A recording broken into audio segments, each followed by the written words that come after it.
السلام علیکم ورحمۃ اللہ وبرکاتہ۔ کیا حال ہے سب کا؟ الحمدللہ۔ پیج 26 نحمده ونصلی علی رسولہ الکریم، اما بعد فاعوذ باللہ من الشیطان الرجیم، بسم اللہ الرحمن الرحیم، رب اشرح لی صدری ویسر لی امری واحلل عقدۃ من لسانی یفقہوا قولی۔ ادب رسول صلی اللہ علیہ وسلم، نام لے کر مخاطب کرنے سے گریز کرنا۔ علامہ زمخشری کہتے ہیں یا محمد نہ کہو بلکہ یا نبی اللہ کہو، یعنی ڈائریکٹ نام نہ لو بلکہ نبی اللہ کہہ کر پکارو۔ اللہ سبحانہ وتعالیٰ کا ارشاد ہے یا ایھا الرسول بلغ ما انزل الیک من ربک، اے رسول آپ کے رب کی طرف سے جو آپ پر نازل کیا گیا ہے اسے آگے پہنچا دے۔ تو یہاں بھی اللہ سبحانہ وتعالیٰ نبی صلی اللہ علیہ وسلم کو یا ایھا الرسول کہہ کے پکارتے ہیں۔ قرآن مجید میں کہیں ایک جگہ بھی یا محمد کہہ کے نہیں پکارا گیا، جبکہ دیگر پیغمبروں کے نام لیے گئے ہیں، یا موسیٰ، یا نوح، یا ابراہیم، یا عیسیٰ، یا ہارون۔ جی ایک اور جگہ پر آتا ہے یا ایھا النبی حسبک اللہ، اے نبی صلی اللہ علیہ وسلم آپ کو اللہ کافی ہے۔ پکارنے میں احتیاط کرنا، یعنی بلاتے وقت۔ اللہ سبحانہ وتعالیٰ کا ارشاد ہے لا تجعلوا دعاء الرسول بینکم کدعاء بعضکم بعضا، اپنے درمیان رسول کے بلانے کو آپس میں ایک دوسرے کا سا بلانا نہ بناؤ، یعنی جیسے ایک دوسرے کے ساتھ تم فرینک ہوتے ہو اور بے تکلفی میں نام سے بلا لیتے ہو، یا او کر کے یا اے کر کے۔ تو نبی صلی اللہ علیہ وسلم کا ایک ادب ہے، احترام ہے، مقام ہے، تو آپ کے ساتھ ایسا نہ کرو۔ آواز پست رکھنا۔ اللہ سبحانہ تعالیٰ کا ارشاد ہے یا ایھا الذین آمنوا لا ترفعوا اصواتکم فوق صوت النبی، اے لوگو جو ایمان لائے ہو تم اپنی آوازیں نبی کی آواز سے بلند نہ کرو، یعنی جب آپ کی مجلس میں ہو، آپ کے ہمراہ ہو، آپ کی صحبت میں، آپ کے ساتھ، تو بات دھیمے لہجے میں کرو، آہستہ آواز میں کرو۔ کسی کا بھی ادب، جیسے والدین ہیں، دادا دادی ہیں، عمر میں بڑے ہیں، استاد ہیں، ان سب کے ساتھ ادب کا معاملہ کرتے ہوئے ان چیزوں کا لحاظ رکھنا چاہیے کہ انہیں نام لے کے نہیں بلانا چاہیے، یا اسی طرح فرینڈس کی طرح آوازیں نہیں لگانی چاہیے اور دور سے نہیں پکارنا چاہیے۔ پھر اسی طرح ان کی مجلس میں آرام سے بات کرنی چاہیے، چیخ چلا کے بات نہیں کرنی چاہیے۔ آپ صلی اللہ علیہ وسلم پر درود و سلام کا حکم بھیجنا۔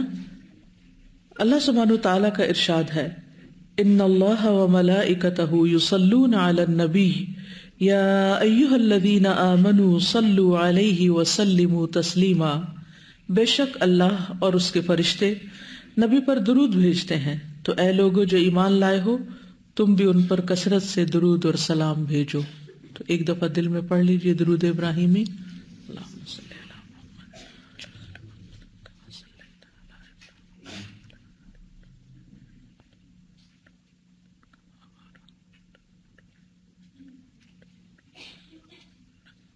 اس کا فائدہ کیا ہوتا ہے؟ سکینت بھی اترتی ہے، 10 نیکیاں ملتی ہیں، 10 درجے بلند ہوتے ہیں، 10 گناہ معاف ہوتے ہیں۔ سانحات و مشکلات، یعنی آپ کی زندگی میں کیا کیا مسائل آئے، تو بڑے بڑوں کا ذکر ہے یہاں۔ شیب ابی طالب میں محصوری، یعنی اس کے اندر ایک طرح سے بند کر دیا گیا تھا۔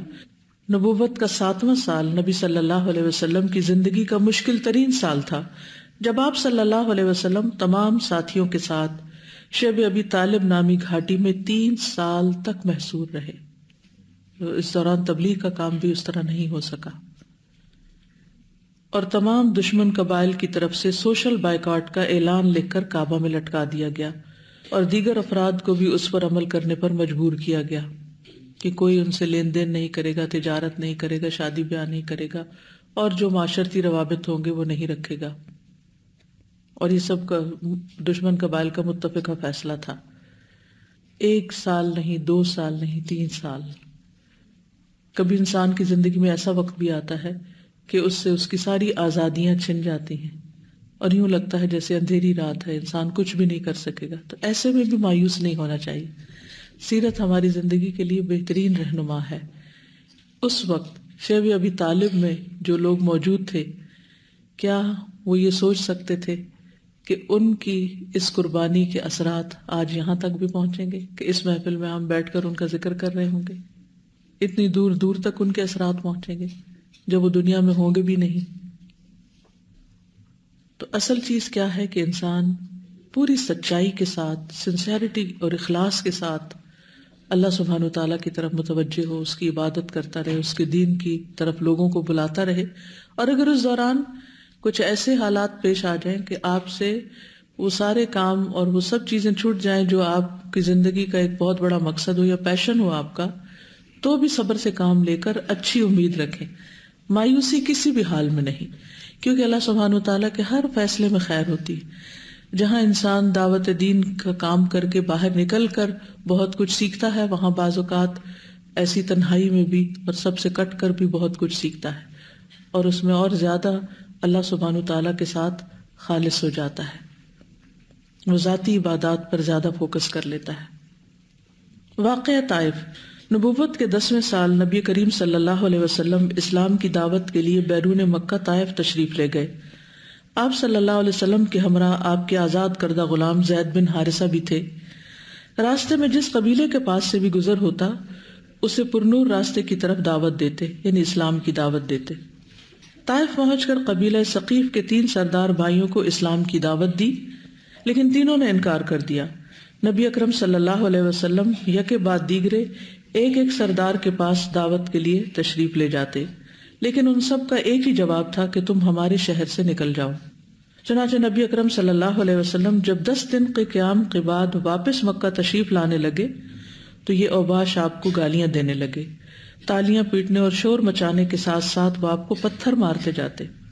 اگرچہ زید ڈھال بن کر پتھروں کو روکنے کی کوشش کر رہے تھے، لیکن اس کے باوجود نبی صلی اللہ علیہ وسلم کے پاؤں پر اتنے زخم آئے کہ دونوں جوتے خون سے تر بتر ہو گئے۔ نیز زید رضی اللہ عنہ کے سر پر بھی کئی جگہ چوٹ آئی۔ بالآخر جب آپ صلی اللہ علیہ وسلم نے مجبور ہو کر بنو ربیہ کے باغ میں پناہ لی تو یہ لوگ واپس چلے گئے۔ اسی موقع پر آپ نے دعا فرمائی جو دعائے مستضعفین کے نام سے مشہور ہے۔ پھر عام الحزن۔ نبوت کا 10واں سال سیدہ خدیجہ اور ابو طالب کی وفات کی وجہ سے عام الحزن کہلاتا ہے، یعنی آپ پر اپنی ذاتی زندگی میں بہت سے صدمے پیش آئے، یعنی بیرونی زندگی، اور یہ وقت کتنا شدید مشکل تھا کہ ایک طرف طائف کا واقعہ پیش آیا اسی سال میں اور دوسری طرف گھر کے اندر یہ مسائل۔ کبھی کبھی انسان چکی کے 2 پارٹوں میں پسنے لگتا ہے، یعنی یوں لگتا ہے کہ کہیں سے بھی کوئی سکون کا راستہ نہیں، تو بھی انسان اللہ سبحانہ وتعالیٰ کو تھامے رکھے، توکل کرے، اللہ تعالیٰ سے امید رکھے اور اپنا کام نہ چھوڑے، اپنے ارادے ترک نہ کرے، جو کرنا ہے وہ کرنا ہے ہر حال میں۔ اور کیا چیز انسان کو سہارا دیتی کہ ہم سب اللہ کی طرف لوٹ کر جانے والے ہیں، ہم سب ایک دن اللہ کے حضور پیش ہونے والے ہیں، اور اس وقت ہماری کوششیں دیکھی جائیں گی، ہمارے حالات کا جائزہ لیا جائے گا، کیونکہ اصل میں تو ہمیں اللہ تعالیٰ سے اجر چاہیے نا۔ اگر اللہ تعالیٰ ہمیں اندر رہ کر اجر دینا چاہتا ہے تو بھی انسان کو مایوس نہیں ہونا چاہیے، اور اگر اللہ سبحانہ وتعالیٰ کسی غم اور صدمے یا حادثے یا کسی اور تکلیف دہ چیز کے ذریعے اجر دینا چاہتا ہے تو یہ بھی اللہ کی مرضی ہوتی ہے۔ ہمیں نہیں معلوم کہ ہمارے لیے بھلائی اور خیر کس میں ہے۔ ہم یہ سمجھتے ہیں کہ ہمارے لیے خیر اور بھلائی صرف اس میں ہے کہ ہم ترقی کرتے چلے جائیں اور ہمارے لیے ہر راستہ آسان ہو، لیکن بعض اوقات بھلائی کسی اور چیز میں آخرت کے اعتبار سے زیادہ بڑی ہوتی ہے۔ تو اللہ تعالیٰ کے ہر فیصلے پر راضی ہونا، تقدیر پر راضی ہونا اور اسے آسان طریقے سے قبول کر کے اللہ سے لو لگانا، یہی دراصل کامیابی ہے۔ پھر ہیں غزوات۔ نبی کریم صلی اللہ علیہ وسلم کے نمایاں مارکہ حق، غزوہ ابوا، غزوہ ودان صفر 2 ہجری، غزوہ بواق ربیع الاول 2 ہجری، غزوۃ العشیرہ جمادی الاولی اور جمادی الثانی 2 ہجری، غزوہ صفوان، غزوہ بدر الاولی جمادی الثانی 2 ہجری، غزوہ بدر الکبریٰ 9 رمضان 2 ہجری۔ تو عام طور پر تاریخ کی کتابوں میں سب سے پہلے غزوہ جس کا ذکر آتا ہے وہ غزوہ بدر الکبریٰ کا ذکر آتا ہے، لیکن اس سے پہلے بھی چھوٹی چھوٹی جھڑپیں ہوتی رہی تھیں۔ غزوہ بنی سلیم غزوہ بدر کے 1 ہفتے بعد، غزوہ سویق، غزوہ قرقرہ القدر ذی الحجہ 2 ہجری، غزوہ ذی امر ذوالقعدہ ذوالحجہ 2 ہجری، غزوۃ الفرح ربیع الثانی 3 ہجری، غزوہ بنو قینقاع نصف شوال 2 ہجری، غزوہ احد شوال 3 ہجری، غزوہ بنو نذیر ربیع الاول 4 ہجری، غزوۃ ذات الرقاع ربیع الثانی جمادی الثانی 4 ہجری، غزوہ بدر الآخرہ شعبان 4 ہجری۔ یعنی بدر کے میدان میں کئی ایک مارکے ہوئے ہیں، جن میں سے الاولیٰ اوپر آیا ہے غزوہ صفوان، اور پھر البدر الکبریٰ، اور پھر یہ الآخرہ۔ غزوہ دومۃ الجندل ربیع الاول 5 ہجری، غزوہ خندق شوال 5 ہجری، غزوہ بنو قریظہ ذوالقعدہ 5 ہجری، غزوہ بنو لحیان جمادی اولیٰ یا جمادی الاول، اصل میں اردو میں لکھتے ہیں جمادی الاول، لیکن عربی میں یہ جو سیکنڈ لکھا ہوا نا جمادی اولیٰ پڑھا جاتا ہے۔ 6 ہجری غزوہ بنو المصطلق شعبان 6 ہجری، غزوہ حدیبیہ ذوالقعدہ 6 ہجری، غزوہ ذی قرد غزوہ خیبر سے 3 دن پہلے، غزوہ خیبر محرم 7 ہجری، غزوہ موتہ جمادی الاول 8 ہجری، غزوہ فتح مکہ رمضان 8 ہجری، غزوہ حنین شوال 8 ہجری، غزوہ طائف شوال 8 ہجری، غزوہ تبوک رجب 9 ہجری۔ آپ صلی اللہ علیہ وسلم کے فضائل آپ دیکھیے کہ کتنے غزوات ہیں نا، اور سریات بھی ہیں جس میں آپ صلی اللہ علیہ وسلم صحابہ کرام کو بھیجتے رہے، اور یہ سب کچھ مدنی دور میں پیش آیا۔ مدنی دور کے کل کتنے سال تھے؟ 10 سال تھے۔ 10 سال میں کتنی جنگیں پیش آئیں؟ ایک کے بعد ایک، یعنی کہیں چین تھا، کہیں امن تھا، کہیں سکون کی زندگی تھی، اور ہم چھوٹی سی مشکل سے گھبرا جاتے ہیں۔ تو اگر ہم واقعی آپ صلی اللہ علیہ وسلم کی امت ہیں اور آپ کے طریقوں پر چلنا چاہتے ہیں تو پھر آپ ہی کی زندگی ہمارے لیے رہنمائی ہے۔ تو ہم بڑی اچھی طرح آسانی سے آیت پڑھ جاتے ہیں لَقَدْ كَانَ لَكُمْ فِي رَسُولِ اللَّهِ أُسْوَةٌ حَسَنَةٌ، لیکن ایک چھوٹی سی مشکل پر بھی گھبرا اٹھتے ہیں اور سوچتے ہیں کہ ہے کوئی جائے فرار، ہے کوئی جائے پناہ۔ تو جائے پناہ تو صرف اللہ کے پاس ہے، اور وہ پناہ جب ہی ملے گی جب اس کو راضی کریں گے۔ جی آپ کچھ کہنا چاہ رہی ہیں؟ اس میں اصل میں ویسے تو ٹریٹی تھی، لیکن ایک طرح سے وہ تیار بھی ہوئے تھے، یہ جنگ ہوئی نہیں تھی، لیکن اس کے علاوہ بھی مشکلات آئی۔ بچے سارے فوت ہوئے، یعنی بیٹے فوت ہو گئے، بیٹیاں فوت ہوئیں سوائے حضرت فاطمہ کے، اور اس سے پہلے مکہ میں بیٹیوں کو طلاق بھی ہوئی، اور وہ بھی مشن ہی کی خاطر، مقصد ہی کی خاطر۔ اور پھر کل ہم نے پڑھا اکثر بھوکے رہتے تھے، یعنی کھانے کو بھی پورا نہیں ہوتا تھا۔ اتنے ساتھی بھی شہید ہوئے، قریبی بھی، اور فوتگیاں بھی ہوئیں، اور شادیاں بھی ہوئیں، سب کچھ ہوا، لیکن کام نہیں چھوٹا، کیونکہ آخرت کے لیے جی رہے تھے۔ آپ اور آپ کے سارے ساتھی اپنی اسٹرگل میں کامیاب ہوئے، اور آج وہ آرام کر رہے ہیں، اور کل قیامت کے دن سرخرو ہوں گے انشاءاللہ۔ اور کتنا بہترین سودا کیا انہوں نے اپنی زندگیوں کا، کہ آخرت کے لیے جیے۔ فضائل: آدم کی تخلیق سے پہلے ہی آپ صلی اللہ علیہ وسلم کا نبی ہونا لکھا جانا، یعنی جہاں مشکلات تھی وہاں آپ کے رتبے بھی بہت بلند ہوئے۔ تو کیا کیا آپ کو مقامات ملے؟ سب سے پہلے تو یہ کہ آپ کا نبی ہونا، اور خاتم النبیین ہونا، اور نبیوں کا سردار ہونا، اور نبوت کا تعین ہونا بہت آغاز میں ہی۔ رسول اللہ صلی اللہ علیہ وسلم نے فرمایا انی عند اللہ فی ام الکتاب لخاتم النبیین وان آدم لمنجدل فی طینتہ وسأنبئکم بتأویل ذلک دعوت ابی ابراہیم وبشارت عیسیٰ قومہ ورؤیا امی التي رأت انہ خرج منہا نور اضاءت لہ قصور الشام۔ بے شک میں ام الکتاب میں، ام الکتاب کیا؟ لوح محفوظ، اس وقت بھی خاتم النبیین تھا جبکہ آدم ابھی گارے میں ہی لتڑے ہوئے تھے، یعنی ابھی آدم پیدا بھی نہیں ہوئے تھے۔ اور میں تمہیں اس کی حقیقت بتاتا ہوں، میں اپنے والد ابراہیم کی دعا، عیسیٰ کی بشارت ہوں جو انہوں نے اپنی قوم کو دی، اور اپنی والدہ کا خواب ہوں جو انہوں نے دیکھا تھا کہ ان سے ایک روشنی نکلی ہے جس سے ملک شام کے محلات روشن ہو گئے ہیں۔ بہترین زمانہ جس میں آپ بھیجے گئے۔ رسول اللہ صلی اللہ علیہ وسلم نے فرمایا بعثت من خیر قرون بنی آدم قرنا فقرنا حتی کنت من القرن الذی کنت منہ، مجھے بنی آدم کے بہترین زمانے میں بھیجا گیا ہے، زمانے پر زمانہ گزرتا گیا یہاں تک کہ وہ زمانہ آ گیا جس میں ہوں۔ یعنی پوری تاریخ جو انسانیوں کی اول سے لے کے آخر قیامت تک ان میں سب سے بہترین وقت جو تھا وہ نبی صلی اللہ علیہ وسلم کا تھا۔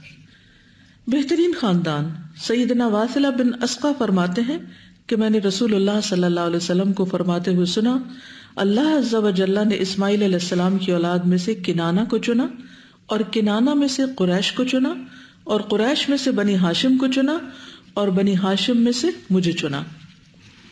نبی کریم صلی اللہ علیہ وسلم کی شریعت کا کچھ حصہ آسمانوں پر فرض کیا گیا۔ سیدنا ابن مسعود رضی اللہ عنہما کہتے ہیں، فَأُعْطِيَ رسول اللہ صلی اللہ علیہ وسلم ثلاثاً، اعطی الصلوات الخمس، وأعطي خواتيم سورة البقرة، وغفر لمن لم يشرك بالله من أمته شيئا المقحمات۔ رسول اللہ صلی اللہ علیہ وسلم کو معراج کی رات آپ کو 3 چیزیں عطا کی گئیں، 5 نمازیں، سورة البقرہ کی آخری آیات، اور آپ کی امت میں سے اس شخص کے تباہ کرنے والے گناہوں کو بخش دیا جائے گا جو اللہ کے ساتھ کسی کو شریک نہیں کرتا۔ آپ صلی اللہ علیہ وسلم کو سورۃ البقرہ کی آخری 2 آیات دی گئیں، تو اس کے بارے میں آپ صلی اللہ علیہ وسلم نے فرمایا، مجھے سورۃ البقرہ کی آخری آیات عرش کے نیچے ایک خزانے سے دی گئی ہیں جو مجھ سے پہلے کسی نبی کو نہیں دی گئیں۔ آپ نے تمام انبیاء کی امامت کروائی۔ رسول اللہ صلی اللہ علیہ وسلم نے فرمایا، میں نے خود کو حتیم میں دیکھا۔ حتیم کیا ہے؟ کعبہ کے آس پاس جو سیمی سرکل علاقہ ہے، ایریا ہے۔ میں نے خود کو حتیم میں دیکھا اور قریش مجھ سے میری سیر کا حال پوچھ رہے تھے، یعنی معراج کا۔ تو انہوں نے بیت المقدس کی کئی چیزیں پوچھی جن کو میں بیان نہ کر سکا کہ اگر تم وہاں گئے تھے تو کیا دیکھا۔ مجھے بڑا رنج ہوا، ایسا رنج کبھی نہیں ہوا تھا، کیونکہ آپ کو یہ نہیں پتا تھا کہ مجھے واپس جا کے اسے ڈسکرائب کرنا ہے، تو آپ نے اس نگاہ سے تو نہیں سب چیزیں دیکھی تھی نا۔ پھر اللہ نے بیت المقدس کو اٹھا کر میرے سامنے کر دیا اور میں اس کو دیکھنے لگا۔ اب جو بات وہ پوچھتے تھے میں بتا دیتا۔ میں نے خود کو انبیاء کی جماعت میں پایا۔ میں نے دیکھا کہ موسیٰ کھڑے نماز پڑھ رہے ہیں۔ وہ میانہ تن و توش کے اور گٹھے ہوئے جسم کے شخص ہیں، جیسے شنوعہ کے لوگ ہوتے ہیں۔ ایک قبیلے کی طرف آپ نے ان کی شکل و صورت کی مثال دے کے سمجھایا۔ اور عیسیٰ علیہ السلام کھڑے نماز پڑھ رہے ہیں۔ ان سے سب سے زیادہ مشابہ عروہ بن مسعود ثقفی ہیں، صحابی ہیں یہ رضی اللہ عنہ۔ اور ابراہیم علیہ السلام کو دیکھا کہ کھڑے نماز پڑھ رہے ہیں۔ ان کے سب سے زیادہ مشابہ تمہارے ساتھی ہیں، یعنی آپ صلی اللہ علیہ وسلم خود۔ نماز کا وقت ہوا تو میں نے ان کی امامت کروائی۔ نبی کریم صلی اللہ علیہ وسلم پر نازل کردہ دین کی حفاظت۔ اللہ تعالیٰ کا ارشاد ہے، اِنَّا نَحْنُ نَزَّلْنَا الذِّكْرَ وَإِنَّا لَهُ لَحَافِظُونَ۔ اصل میں قرآن مجید کی حفاظت ہونا چاہیے، ہاں بے شک، اور قرآن مجید کے ذریعے پھر دین کی حفاظت ہوئی۔ بے شک ہم ہی نے اس ذکر یعنی قرآن کو نازل کیا، اور یقیناً ہم ہی اس کی حفاظت کرنے والے ہیں۔ تمام انسانوں کے لیے رسول، یعنی یہ آپ کی خاص خصوصیات ہیں۔ وَمَا أَرْسَلْنَاكَ إِلَّا كَافَّةً لِلنَّاسِ بَشِيرًا وَنَذِيرًا، اور ہم نے آپ کو تمام انسانوں کے لیے خوشخبری دینے والا اور خبردار کرنے والا بنا کر بھیجا۔ رسول اللہ صلی اللہ علیہ وسلم نے فرمایا، یا ایھا الناس انما انا رحمت مہدات، اے لوگوں میں مجسم رحمت بن کر آیا ہوں جو ایک ہدیہ ہے، یعنی تمام انسانیت یا تمام مخلوق کے لیے۔ آپ صلی اللہ علیہ وسلم پر ایمان لانا واجب ہے۔ رسول اللہ صلی اللہ علیہ وسلم نے فرمایا، والذی نفس محمد بیدہ لا يسمع بی احد من هذه الامة یہودی ولا نصرانی ثم يموت ولم يؤمن بالذی ارسلت به الا كان من اصحاب النار۔ قسم ہے اس ذات کی جس کے ہاتھ میں محمد صلی اللہ علیہ وسلم کی جان ہے، اس امت کا کوئی بھی یہودی اور نصرانی جو میری بات سنے جس کے ساتھ میں بھیجا گیا ہوں، اور وہ اس پر ایمان لائے بغیر فوت ہو جائے تو وہ جہنم والوں میں سے ہوگا۔ تو یہ پیغام سب تک پہنچانا کتنا ضروری ہے، ان سب کے فائدے کے لیے۔ آپ صلی اللہ علیہ وسلم کی بعثت اہل ایمان پر احسان عظیم ہے۔ اللہ تعالیٰ فرماتے ہیں، لقد من اللہ علی المؤمنین اذ بعث فیہم رسولا من انفسہم یتلو علیہم آیاتہ ویزکیہم ویعلمہم الکتاب والحکمت وان کانوا من قبل لفی ضلال مبین۔ در حقیقت اہل ایمان پر تو اللہ تعالیٰ نے بہت بڑا احسان کیا کہ ان کے درمیان خود انہی میں سے ایک رسول مبعوث فرمایا جو اس کی آیات ان پر پڑھتا ہے اور ان کا تزکیہ کرتا ہے اور ان کو کتاب اور دانائی کی تعلیم دیتا ہے، حالانکہ اس سے پہلے یہ لوگ کھلی گمراہی میں پڑے ہوئے تھے۔ قرآن مجید میں بے شمار نعمتوں کا ذکر کیا گیا ہے، لیکن اس نعمت کو بطور خاص بیان کیا گیا ہے کہ یہ اللہ تعالیٰ کی ایک نعمت ہے. بہترین دل کے حامل تھے آپ. سیدنا ابن مسعود فرماتے ہیں کہ بے شک اللہ تعالیٰ نے بندوں کے دلوں پر نظر فرمائی تو محمد صلی اللہ علیہ وسلم کے دل کو سب لوگوں کے دلوں سے زیادہ بہتر پایا، تو اللہ تعالیٰ نے انہی کو اپنے لیے منتخب فرما لیا اور انہیں پیغمبری کا شرف عطا کر کے مبعوث فرمایا. پھر محمد صلی اللہ علیہ وسلم کے دل کے بعد دوبارہ بندوں کے دلوں پر نظر فرمائی تو صحابہ کرام کے دلوں کو سب لوگوں کے دلوں سے بہتر پایا. تو اللہ تعالیٰ نے انہیں اپنے نبی کا وزیر بنا دیا جو اس کے دین کی بقا کے لیے قتال کرتے ہیں. چنانچہ جب مسلمان کسی چیز کو اچھا سمجھے تو وہ اللہ کے نزدیک بھی اچھی ہے، اور جو چیز ان کی نگاہوں میں یعنی صحابہ ان کی نگاہوں میں بری ہوئی تو وہ اللہ کے نزدیک بھی بری ہوگی. اسی لیے ہم جب دین کو سمجھتے ہیں تو قرآن اور سنت کے بعد کس کی زندگی سے سمجھتے ہیں؟ صحابہ کی زندگی سے، اور پھر تابعین اور تبع تابعین تک، کیونکہ خیر القرون قرنی ثم الذین یلونہم ثم الذین یلونہم. سراپا رحمت.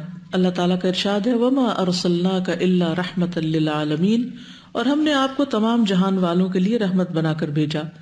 آپ صلی اللہ علیہ وسلم کی حیات مبارکہ تمام مخلوق یعنی جن و انس اور دیگر مخلوقات کے لیے ایک رحمت تھی. مثلا مومنوں کے لیے ہدایت کے ساتھ رحمت کی شکل میں، یعنی ہدایت جو دی آپ نے ان کو وہ رحمت تھی. منافقوں کے لیے قتل سے امان کی صورت میں، کافروں کے لیے عذاب میں تاخیر کے حوالے سے. اللہ تعالیٰ کا ارشاد ہے وما کان اللہ لیعذبہم وانت فیہم، اور اللہ ایسا نہیں کرے گا کہ آپ ان کے درمیان موجود ہوں اور وہ ان کو عذاب دے. تو اس طرح آپ سب کے لیے رحمت تھے. امت کے لیے امان، عذاب سے امان کی صورت میں رسول اللہ صلی اللہ علیہ وسلم نے فرمایا النجوم امنۃ للسماء فاذا ذهبت النجوم اتى السماء ما توعدون انا امنۃ لاصحابی.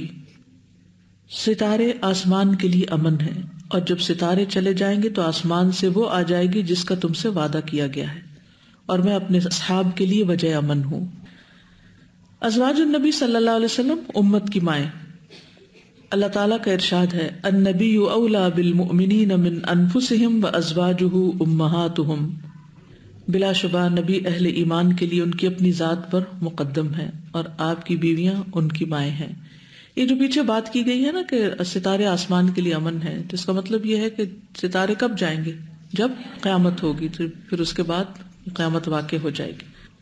آپ کے صحابی آپ کیسے تھے؟ جیسے ستارے تھے، اور آپ ان کے لیے اسی طرح باعث امن تھے.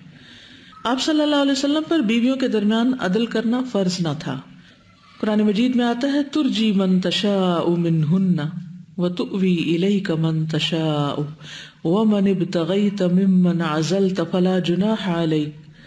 جس بیوی کو چاہے علیحدہ رکھیں اور جس کو چاہے اپنے پاس رکھیں، اور جس کو آپ نے علیحدہ کر دیا ہو اگر اس کو پھر اپنے پاس طلب کر لے تو آپ پر کچھ گناہ نہیں، جبکہ باقی لوگوں کے لیے عدل فرض ہے. لیکن اس کے باوجود بھی آپ صلی اللہ علیہ وسلم نے عدل کیا. آپ صلی اللہ علیہ وسلم کی شریعت قیامت تک رہے گی. رسول اللہ صلی اللہ علیہ وسلم نے فرمایا والذی نفس محمد بیدہ لو بدا لکم موسیٰ فاتبعتموہ وترکتمونی لضللتم عن سواء السبیل ولو کان حیا وادرک نبوتی لاتبعنی. اس ذات کی قسم جس کے ہاتھ میں محمد صلی اللہ علیہ وسلم کی جان ہے، اگر آج موسیٰ تشریف لے آئیں اور تم لوگ میری بجائے ان کی اتباع شروع کر دو تو تم سیدھی راہ سے گمراہ ہو جاؤ گے، اور اگر موسیٰ علیہ السلام زندہ ہوتے اور میری نبوت کا زمانہ پاتے تو وہ بھی میری اتباع کرتے. جس سے کیا پتہ چلتا ہے کہ آپ کی شریعت کے ہوتے ہوئے دوسری شریعتیں منسوخ ہوں گی. سیدنا ابو حازم بیان کرتے ہیں کہ میں ابو ہریرہ رضی اللہ عنہ کی مجلس میں 5 سال تک بیٹھا ہوں. میں نے انہیں نبی صلی اللہ علیہ وسلم کی یہ حدیث بیان کرتے ہوئے سنا. آپ نے فرمایا کانت بنو اسرائیل تسوسہم الانبیاء کلما ہلک نبی خلفہ نبی وانہ لا نبی بعدی وسیکون خلفاء فیکثرون. بنی اسرائیل کے انبیاء ان کی سیاسی رہنمائی بھی کیا کرتے تھے. تسوسہم، جب بھی ان کا کوئی نبی فوت ہو جاتا تو اس کی جگہ دوسرا آ جاتا. بے شک میرے بعد کوئی نبی نہیں، اور ان قریب نائب ہوں گے جو بہت ہوں گے. اور وہ کون ہوں گے؟ کون؟ علماء. العلماء ورثۃ الانبیاء. دیگر انبیاء پر 6 فضیلتیں. رسول اللہ صلی اللہ علیہ وسلم نے فرمایا فضلت علی الانبیاء بست اعطیت جوامع الکلم ونصرت بالرعب وأحلت لي المغانم وجعلت لي الأرض طهورا ومسجدا وأرسلت إلى الخلق كافة وختم بي النبيون. مجھے انبیاء پر 6 باتوں میں فضیلت دی گئی ہے. مجھے جامع کلمات دیے گئے ہیں. دشمن پر روب کے ساتھ میری مدد کی گئی ہے. میرے لیے مال غنیمت حلال کیا گیا جو کہ پہلی امتوں کے لیے نہیں تھا. ساری زمین میرے لیے پاک اور مسجد بنائی گئی ہے. مجھے ساری مخلوق کی طرف رسول بنا کر بھیجا گیا ہے اور نبوت کا سلسلہ مجھ پر ختم کر دیا گیا ہے. اللہ کے دوست رسول اللہ صلی اللہ علیہ وسلم نے فرمایا الا انی ابرأ الی کل خل من خلہ ولو كنت متخذا خلیلا لاتخذت ابا بکر خلیلا ان صاحبکم خلیل اللہ. آگاہ ہو جاؤ، بے شک میں ہر ایک دوست کی دوستی سے برات کا اعلان کرتا ہوں، اور اگر میں کسی کو اپنا دلی دوست بناتا تو ابو بکر کو بناتا، لیکن تمہارے ساتھی یعنی محمد صلی اللہ علیہ وسلم اللہ کے دوست ہیں، تو اس لیے بندوں کی دوستی نہیں. شاہد، بشیر اور نذیر. اللہ تعالیٰ کا ارشاد ہے یا ایھا النبی انا ارسلناک شاہدا ومبشرا ونذیرا. اے نبی، ہم نے آپ کو گواہی دینے والا، خوشخبری دینے والا اور خبردار کرنے والا بنا کر بھیجا. روشن چراغ. اللہ تعالیٰ کا ارشاد ہے وَدَاعِيًا إِلَى اللَّهِ بِإِذْنِهِ وَسِرَاجًا مُنِيرًا، اور اللہ کے اذن سے اللہ کی طرف دعوت دینے والا اور روشن چراغ بنا کر بھیجا ہے. بلند ذکر. اللہ تعالیٰ فرماتے ہیں وَرَفَعْنَا لَكَ ذِكْرَكَ، اور ہم نے آپ کا ذکر بلند کیا. سیدنا ابن عباس رضی اللہ عنہما نے اس آیت کا مطلب بیان کرتے ہوئے کہا کہ آذان، اقامت، تشہد، جمعہ اور عیدین کے خطبوں نیز خطبہ نکاح میں مشرق سے مغرب تک اللہ تعالیٰ کے نام کے ساتھ آپ صلی اللہ علیہ وسلم کا نام لیا جاتا ہے. یہ بھی کہا گیا کہ اس سے مراد ہے کہ ہم نے آپ کا ذکر فرشتوں کے ہاں، آسمانوں میں اور زمین میں اور مومنوں کے نزدیک اور قیامت کے دن بھی آپ کا ذکر بلند کریں گے اور آپ کو بلند درجات اور مقام محمود سے نوازا جائے گا انشاءاللہ. اگلے پچھلے قصور معاف کر دیے گئے آپ کے. اللہ سبحانہ وتعالیٰ کا ارشاد ہے انا فتحنا لك فتحا مبینا لیغفر لك اللہ ما تقدم من ذنبك وما تأخر. بے شک ہم نے آپ کو کھلی فتح عطا فرمائی تاکہ اللہ آپ کی اگلی پچھلی تمام کمی بیشی سے درگزر فرمائے. خاتم النبیین. رسول اللہ صلی اللہ علیہ وسلم نے فرمایا مثلی ومثل الانبیاء من قبلی کمثل رجل بنا بنیانا فاحسنہ واجملہ الا موضع لبنۃ من زاویۃ من زوایاہ فجعل الناس یطوفون به ویعجبون له ویقولون هلا وضعت هذه اللبنۃ قال فانا اللبنۃ وانا خاتم النبیین. میری مثال اور مجھ سے پہلے انبیاء کی مثال ایسی ہے جیسے کسی شخص نے ایک عمارت بنائی ہو اور اسے بہترین اور خوبصورت بنایا ہو، لیکن اس کے گوشوں میں سے کسی ایک گوشے یعنی کونے میں ایک اینٹ کی جگہ چھوڑ دی تو لوگ اس کے ارد گرد چکر لگاتے ہیں اور تعجب کرتے ہوئے کہتے ہیں کہ یہ اینٹ کیوں نہیں رکھی گئی. آپ صلی اللہ علیہ وسلم نے فرمایا تو میں وہ آخری اینٹ ہوں اور میں ہی آخری نبی ہوں. اور اس طرح نبوت کی عمارت آپ سے مکمل ہو گئی. رسول اللہ صلی اللہ علیہ وسلم کو جنت اور دوزخ کا دکھایا جانا. حدیث معراج میں سیدنا حذیفہ بن یمان سے روایت ہے، وہ کہتے ہیں فلم یزائل ظہرہ هو وجبریل حتی اتیا بیت المقدس وفتحت لہما ابواب السماء ورأیا الجنت والنار. رسول اللہ صلی اللہ علیہ وسلم اور جبریل علیہ السلام اس براق کی پیٹھ سے جدا نہیں ہوئے یہاں تک کہ وہ دونوں بیت المقدس پہنچے، یعنی درمیان میں کہیں سٹاپ نہیں لیا. ان دونوں کے لیے آسمان کے دروازے کھول دیے گئے، پھر ان دونوں نے جنت اور جہنم کو دیکھا.